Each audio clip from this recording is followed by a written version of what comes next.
Perry Simpson was sitting at the kitchen table across from his wife Della when he heard those words. Let's face it, you're 50, overweight, and losing strength. You've been depressed ever since you lost your job. I make 3 times as much as you with my stupid internet sales. Basically, there's an alpha here, and I'm going to communicate with other alphas men. Your new role is to be supportive. Della was 42 and still the stunning woman Perry had married 20 years ago. Their 2 children, Alan and Eileen, were in college. Perry has been home with them for the past 5 years, ever since he lost his job at an advertising agency. But now they were almost not at home, and obviously Della will be gone soon too, at least for a week. She announced that she was leaving on Friday for a resort with one of her clients, Thane Bossman. It was Wednesday. Della probably thought Perry would be shocked and hesitant, not ready for this. I was wrong. One of the things that attracted Della to Perry was his intelligence and ability to foresee events. She seems to have forgotten about it. Being fat and depressed still leaves room for insightful thinking. As Della made her statement, Perry nodded. He then took a bite of the tuna he had prepared for dinner. Della was waiting. Perry was eating. Finally, Della said, "You have nothing to say.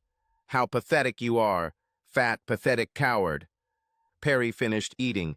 He stood up to clear his plate. Della barely touched her dinner. Perry asked, "Have you finished eating? Have some pie." If this had been possible, Della would likely have been a victim of spontaneous combustion. Instead, she jumped up from her seat and left the room. Perry picked up her chair and placed it back at the table. He cleared her plate and washed the dishes. Perry was a little surprised by the timing of her statement. It was sooner than he thought. Few weeks. But he had been mostly prepared for this for a month now, ever since they had gone to the party at Thane's palatal house. There he saw that Thane and Della were something. Everyone else noticed it too. Perry hid in a dark corner and just watched. He concluded that they were going to the bedroom, but not that night, and not before that either. However, they were definitely a growing couple. This realization jolted Perry into action.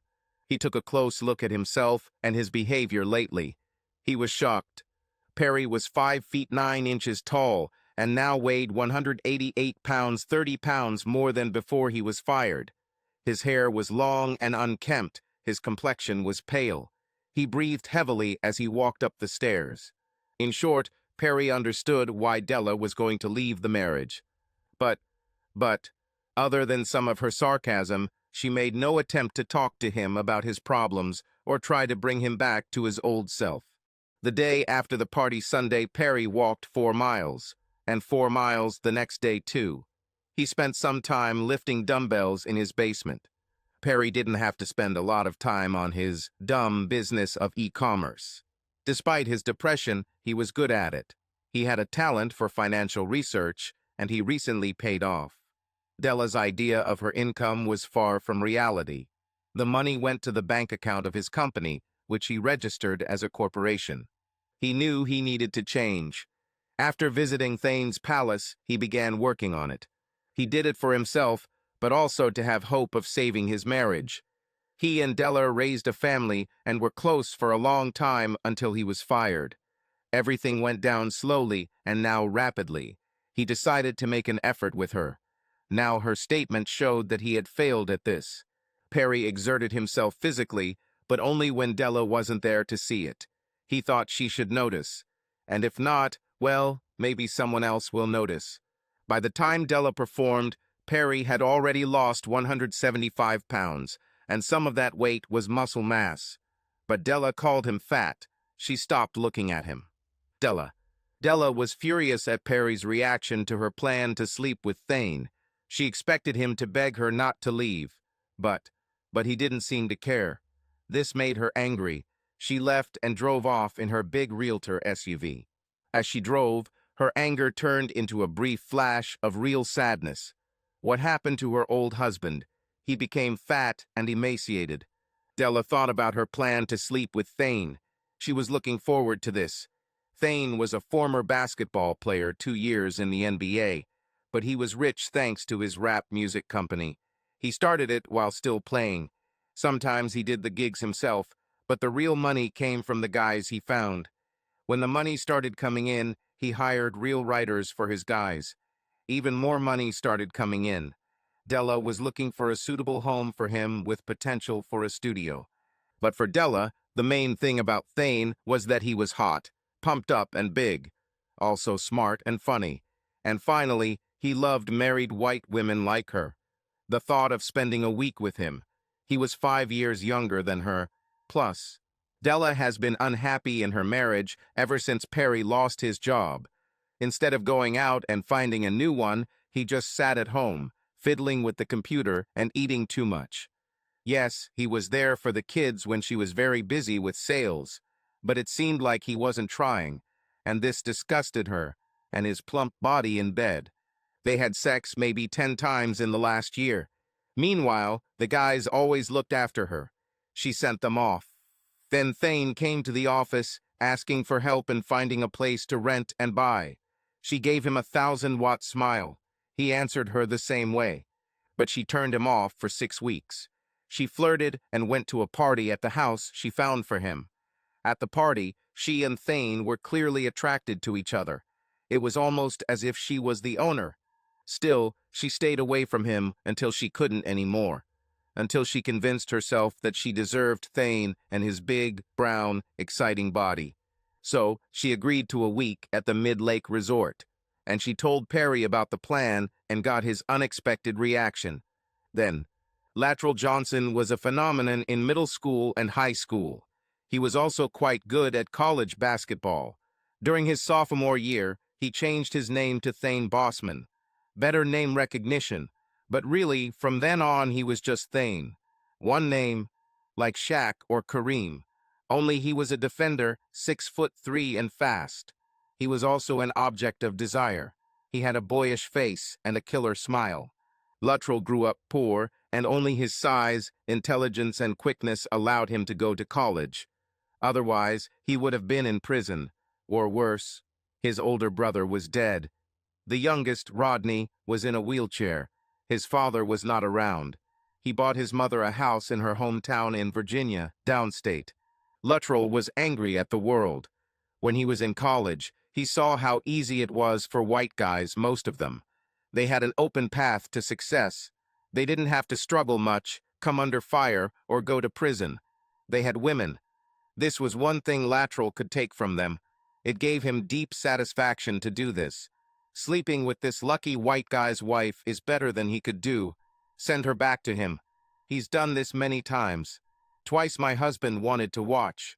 Thane had these guys crawling and begging. He put a collar and leash on one of them and led him around like a dog. Thane wondered what happened in the marriage after that. Sometimes Thane's antics with white wives led to divorce. Sometimes to abortion. One day to the birth of a son whom he supported with his mother. Luttrell considered women his hobby. Making money was his main passion, and he was good at it too. He saw every opportunity and took advantage of it ruthlessly. This didn't make him popular. He had to hire security. This last woman, Della, was an option for a long time. She was difficult to reach and resisted his subtle advances. He met her husband at a party in a new rented house. Weak, fat loser, and loser. The guy simply disappeared while Thane openly monopolized his wife. Thane suggested that the underdog Perry, he thought, might like to watch. So Luttrell was very happy when Della agreed to a week of passion at the resort. He was going to show her there, wedding ring and all. After that, Luttrell thought he might keep Della longer than usual. If she turned out to be as good in bed as he thought. She must have really missed sex since her husband was such a loser. She was older, but that didn't bother him. She looked great, and he felt proud that he could take a woman away from her long-time man. Perry. Perry waited for Della to calm down. He slept in the guest room and continued to cook and clean the house. There was no way he was going to beg her. And to be honest, he didn't believe that begging would stop the trip. It would only make him even weaker than he already looked. He didn't care that he looked weak as long as he wasn't weak, and he became stronger. Della calmed down after Wednesday evening. For the next 2 days, she treated him like a servant. Thane told her that some husbands become submissive when the wife asserts her sexual freedom, so she decided to treat Perry as an employee, and he seemed to accept it. He cooked and cleaned as usual, but he slept in the guest room, the farthest from her. Perry watched as Della packed her things for the trip. He carried her bags downstairs and placed them by the door. On Thursday night, he cooked a very nice dinner of Chilean base with greens and homemade bread. Della praised him for this. "Such a delicious dinner, Perry. Thank you. When I get back, I'll take you to a wonderful dinner." Perry nodded. He saw that Della believed that he had come to terms with her new sexual assertiveness. But that evening he slept in the guest room, despite Della inviting him to spend the night with her. He could see that Della was slightly worried about this. He was sure that she would be fucked well on Friday and all week. He was also sure that she would do something to assert her dominance over him if he slept with her then. So he didn't. He made one effort, however, in light of their long marriage. Before going to bed Thursday night, Perry sat across from Della in the living room. He said, "Della, I'm not accepting your offer of sex today. It's just an offer of pity sex. I will never accept pity sex from you. So this trip, well, maybe everything after it will be pity sex." Della said, "Don't be stupid, Perry. You need to adjust to this new reality. I'm sure you will. We can still have a sexual relationship. Sure, pity sex every now and then, or maybe not even that. You need to reconsider, and it's almost too late." "It's late, dear. We've had an imbalance in our marriage for a long time. Now it's just become obvious." Perry didn't say another word. He got up and went to bed. In the guest room, Thane pulled up Friday morning in a swanky red convertible sports car. Perry carried Della's bags out and put them in the back seat. Thane watched this and was sure that when he returned Della to her husband, she would have complete control over him. He considered giving Perry a tip. He decided that such a gesture would help define a new relationship. So he took $10 out of his front pocket and handed it to Perry. He said, "Here, Perry," and he grinned. Perry looked down and said, "Thank you, sir." He looked at Della, who was looking at Thane like he was a god. Perry returned to the house as Thane drove away, taking his wife away. This act, not the money, was what he thanked Thane for. Perry went to his guest closet and pulled out a duffel bag and a small suitcase. He changed into jeans and a polo with sneakers.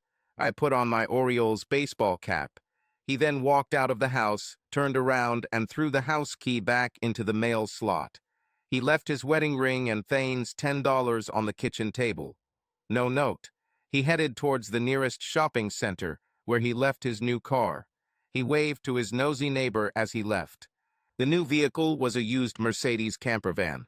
It cost him a little over $100,000, but it was worth it. He packed his gym bag and suitcase with documents in the back and drove away from his life and his wife.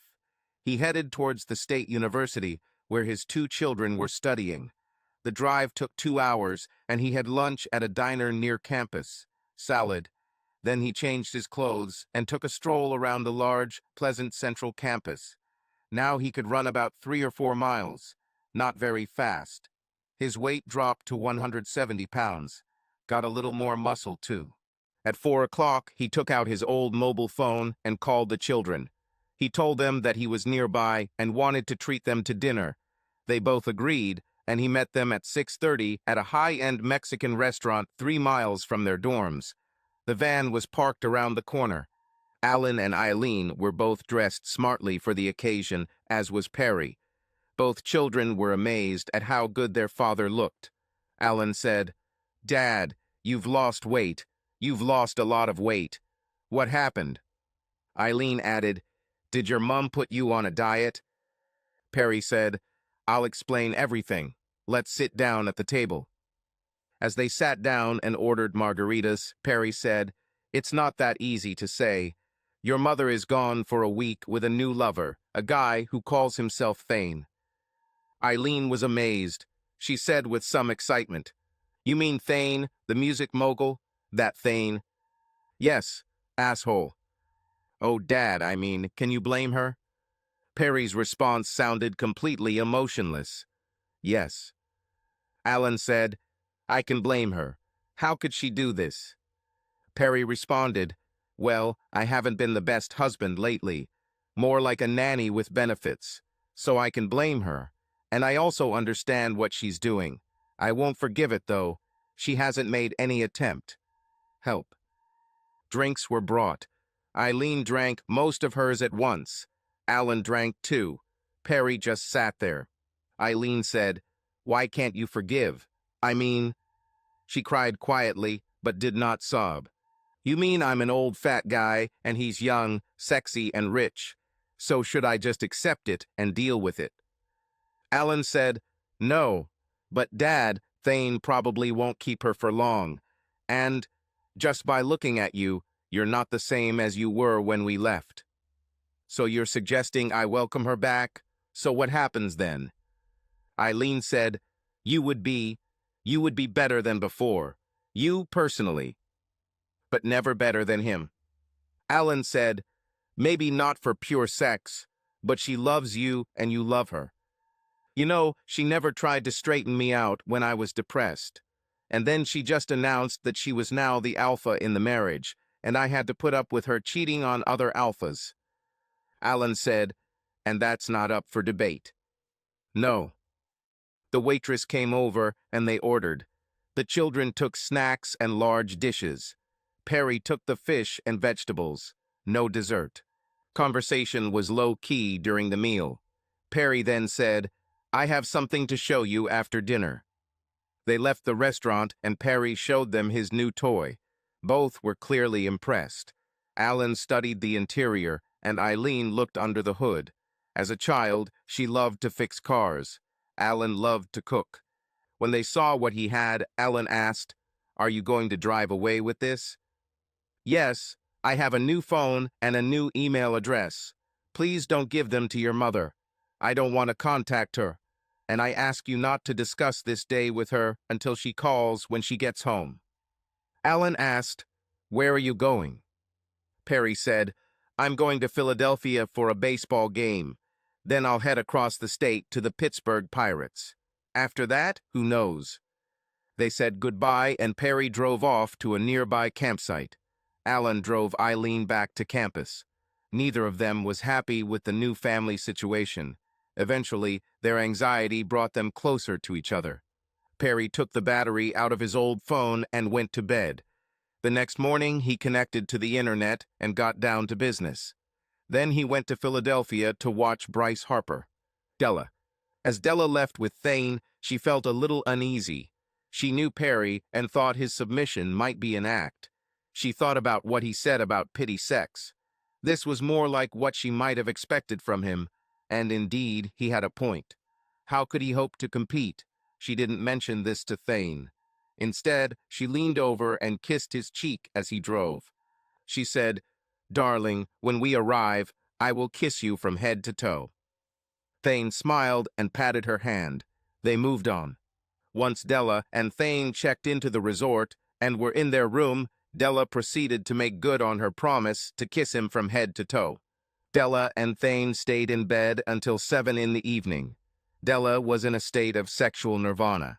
She knew that this day her first with Thane would most likely be the best sex of her life. She didn't let him rest for long, and he didn't want to rest. Thane was almost taken aback by Della. She was like a wild animal. Her reactions in bed were the same as many of the women he had had before, but much more intense. Much more intense. At 7 in the evening, they took a shower, got dressed, and went to dinner. Thane knew that everyone in the restaurant could see that Della was his woman, and a good one at that. He was proud of it, and the respect that the staff showed him. Their week was a miracle. There was tennis, golf, horse riding, and sex. Mostly sex. The food was good too. By the time they were heading home in the little red car, they both promised that this week wouldn't be the end. Della meant it. Thane, sort of. He knew that he would have other women. But this one was his best so far. He thought he could get Della's husband to cook for them next week. But when he stopped the car at Della's house, no one came out to meet them. He honked his horn as he carried her bags out of the trunk. Nobody came out. Della pulled out the key, and Thane carried her bags to the door. As she opened the door, Della called out to Perry. There was no answer. Then Thane saw the key in the door.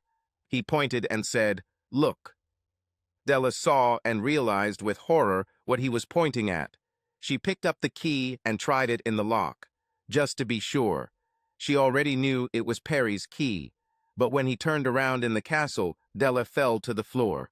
She sobbed, He's gone, Thane." Thane was surprised by her emotional reaction. He thought she didn't love this guy anymore. Otherwise, why would she do this to him? He said, "Come on, let's go inside and get settled. We can take stock.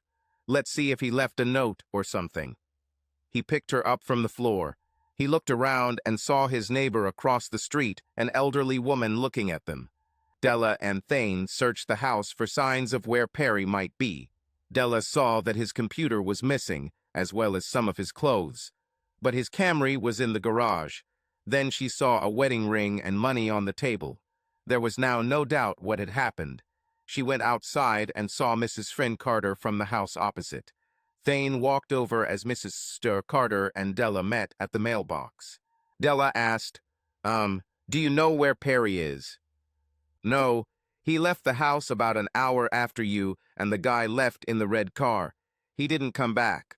He had a bag and a briefcase." "Which way did he go?" Mrs. Res Carter pointed east. "There. I don't know what you expected, Della." Della stuttered. Well, I mean. You put it all out there for everyone to see, Della. The whole neighborhood saw it. Well, me and Charles saw it." Charles was a neighbor on the other side of Della's house. Della said, "And you told everyone about it." "Charles told me. He doesn't know how to keep his mouth shut." Della made a strange face and said, "Is that why Henry left you?" Charles not only chatted, but also, "Yes, I couldn't help but brag about having me. So, now he's alone, and I have a lover like you. But I'm still alone, just like you will be." She turned and walked back down her path. Della and Thane looked after her. Thane said, "You've got a whole little Peyton place here." Della didn't know what that meant. Thane watched old movies, but she didn't. But she got the point. She said, "Damn it, Thane, I thought Perry, that he'd get over it." "What do you want? He may be gone, and you can sleep with whoever you want. Of course, you won't have a house husband anymore, but you can hire help. He barely slept with me anyway, but he's good. I love him, Thane." Sniffling it, Thane led her back into the house, upstairs, and into her bedroom, and they had busy sex. Thane fell asleep almost 2 hours later. Della lay there, thinking about her future. So far, being apart from Perry has been wonderful. Love or not, Thane was every woman's dream. Thane soon woke up, and the two of them took a shower and checked the refrigerator. There wasn't much there. They went to Popeye's. Thane loved Popeye's. Then he brought her back to him and had her all night. He felt obligated to cheer her up. A week passed without news from Perry. Della had talked to the kids and knew Perry was somewhere in the super expensive camper. She wondered where he got the money for this. Not from the feds, like Lefty in the song. She decided she needed to check the bank accounts. Thane continued to console Della in one place or another. Mrs. Seeley Carter saw them come and go. Another week passed without contact with Perry, and another one, and 2 months. All this time, Thane was nearby, comforting her. Della fell in love with him. She believed that it was not just sex, but she knew that it was impossible to separate one from the other. Thane was also at least infatuated with Della. Their sexual compatibility was constant. His guys loved her, and she had some song suggestions. She didn't know how to cook. But this was not a fatal flaw. Thane had a good cook. Sexy, too, for those times when he felt alone. 6 months passed, and Della did not hear a single word from Perry. She had a new life, but she still missed him. Sometimes, these times became increasingly rare. Perry. After Pittsburgh, Perry headed west through Ohio and then down the Mississippi. He stopped in New Orleans. He stayed there for a month, but got tired of it. He then went to Galveston, where he found a semi-permanent location for his wagon. Perry kept in touch with the children, but made them promise not to tell Della where he was. He knew she was living with Thane because Eileen told him. She and Alan met with Thane. Eileen really liked it. Alan, not so much. In Galveston, Perry met a young woman, Nellie. She ran a car repair shop near where he parked the van. When he first saw her, she was driving a Chevrolet. When she came out, he liked what he saw. He stopped by to see if the service could service his van. Nellie said that maybe, bring it. He did just that. He waited and watched her. She had staff and other mechanics, but she decided to take care of his van herself. She liked what she saw in Perry. Perry changed a lot during his journey. He was tanned, slim 165 pounds, but muscular. His hair became lighter, and he let it grow even longer, and he noticed that women were attracted to him in his new state. He took advantage of this several times during the trip, especially in New Orleans. He wasn't desperate, but he liked Nellie Blyton. He asked her out after she serviced his van. She agreed and ended up serving him. Or, well, rather, he served her. By the time 6 months had passed since the start of his journey, he was living in Nellie's house. Over the next 6 months, they went out in the van several times. It was convenient for him that Nellie could serve him, and him. Towards the end of the year, they went to State University to see his children. We spent a week there. Everyone got along. Nellie walked with Eileen and learned about Della's future affairs. Della planned to file for divorce from Perry for abandoning the family. She had lost all hope of restoring her marriage. She didn't want that. She was a semi-permanent resident of Thane's new home. She made a deal on the house. It was a great place. Lots of rooms and a studio for recording. She and Thane still had a sexual relationship, and they liked each other. There will be no marriage, and there will be no agreement about allegiance. Thane and Della discussed this. She knew he would cheat, and she knew that if he was there, so would she. So they left it like that. When Thane was away at night, Della used some of his talents. She was rarely disappointed. Perry called Della about the divorce. Almost a year passed, and he decided he didn't want her to get all the money from the sale of the house. They hired a lawyer to handle everything. Alan was the one who communicated with the lawyer. Perry and Della were polite to each other when talking on the phone. They never met in person. 6 months later, the documents were delivered to Perry at Nellie's house, which now became his permanent residence. Nellie and Perry made a deal. Without marriage, no pooling of finances, but sexual fidelity, a deal that seemed to be working.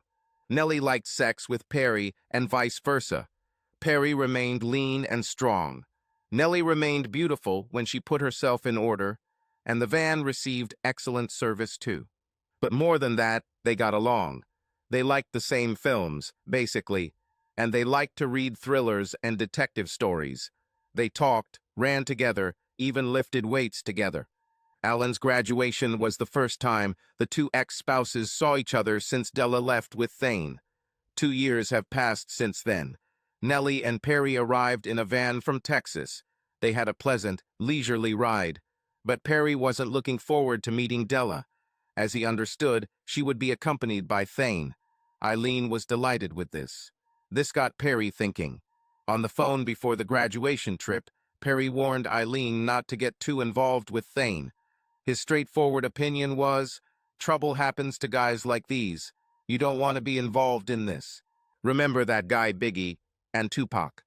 Perry and Nellie hooked up the van at a campsite near where the graduation ceremony was to take place.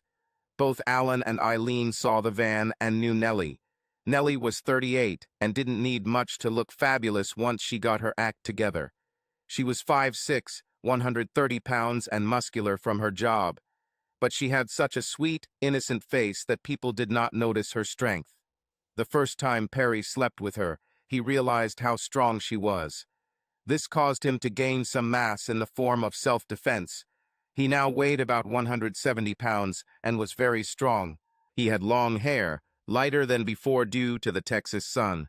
All in all, he and Nellie looked like a couple on the cover of a magazine when they wanted to.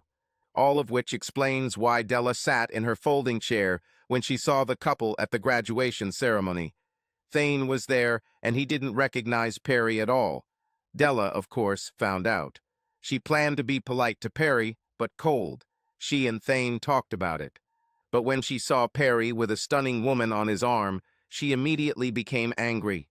The first thought was, why couldn't he be like this when we were married? So she looked gloomily at Perry and Nellie. Thane noticed this and took her 10 yards away. They discussed it in whispers and then approached the group. Perry, Nellie, and the children saw it all. Thane and Della walked up and Thane said, "You look completely different. I didn't recognize you, Perry." Perry nodded. Then he said, "This is my partner, Nellie." Nellie waved but didn't move. Alan, who was wearing a robe and cap, said, "I have to go to class now. Meet me outside Dryer Hall after." He left. The remaining 5 took their places in the stands. We hardly spoke. The ceremony lasted more than 90 minutes. When the speeches ended, all 5 met outside Dryer Hall. Alan and Eileen had a plan for all 6 of them to have dinner at an expensive restaurant near campus. Eileen wasn't sure of that now because the atmosphere was so tense. She decided to continue.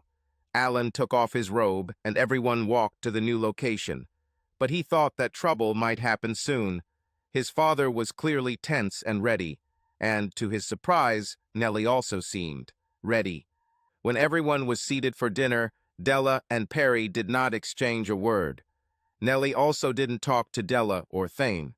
Eileen said, "Everyone needs to relax." Alan added, "Yeah, my graduation.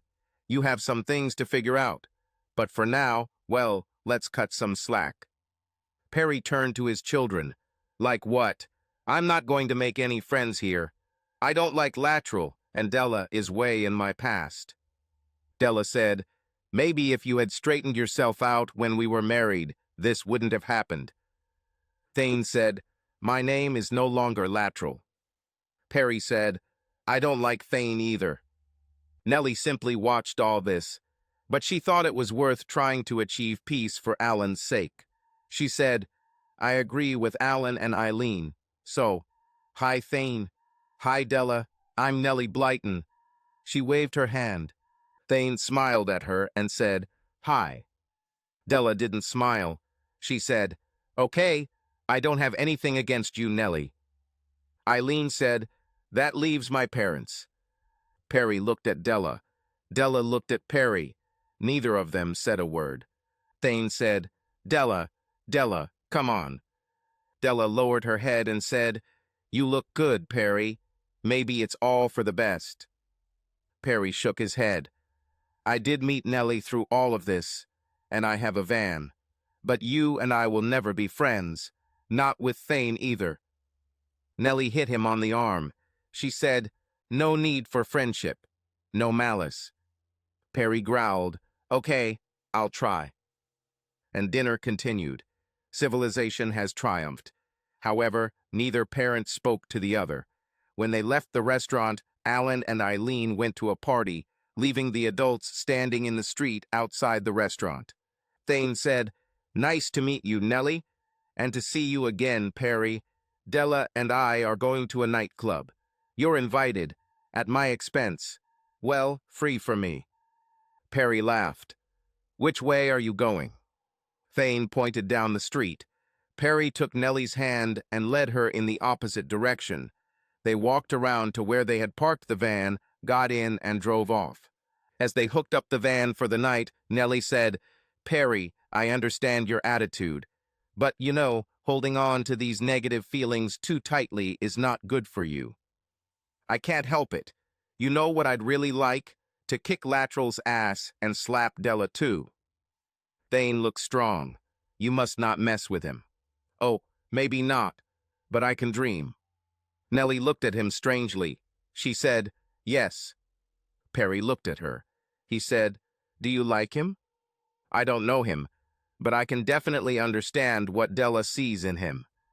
So if he hit on you, would you go with him? No, stupid.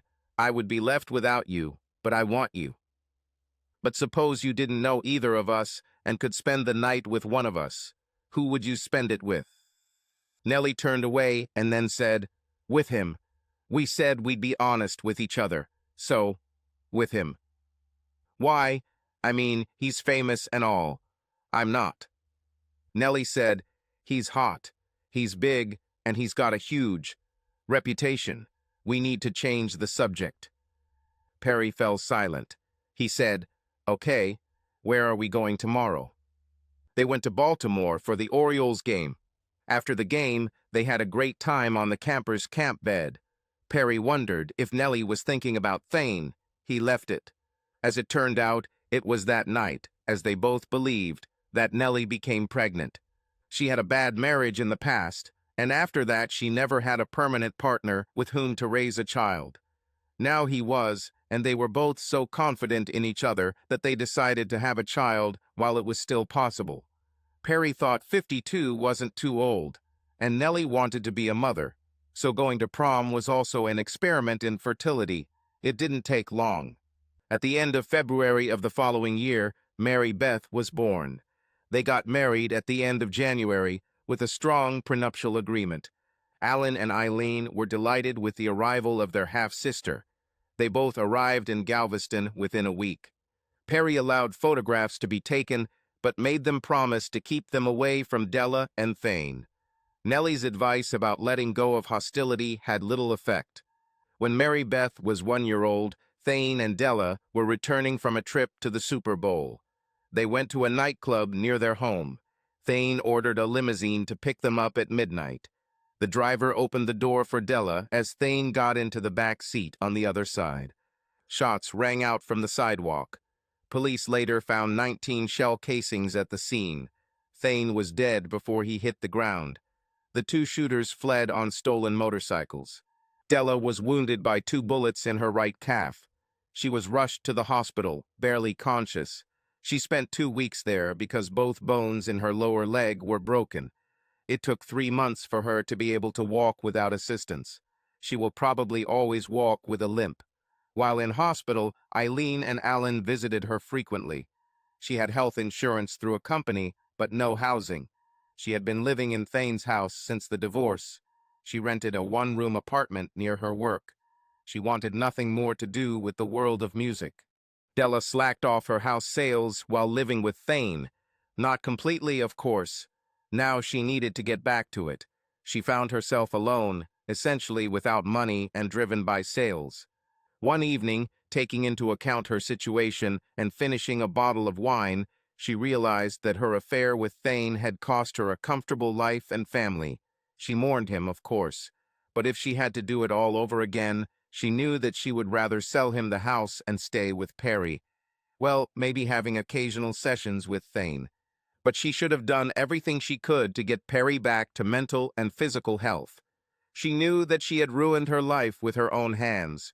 She had good memories of Thane, but they were, for the moment, overshadowed by the horror of his murder. Perry and Nellie had their second child, a boy named Pete. They were happy, and Perry was practically a stay-at-home dad, trading stocks. He and Nellie were shocked by the shooting. Nellie contacted Eileen to inquire about Della's condition. She and Perry sent a get-well card to the hospital. Nellie had to persuade Perry to sign it. There were no words, "with love," only "with respect." End.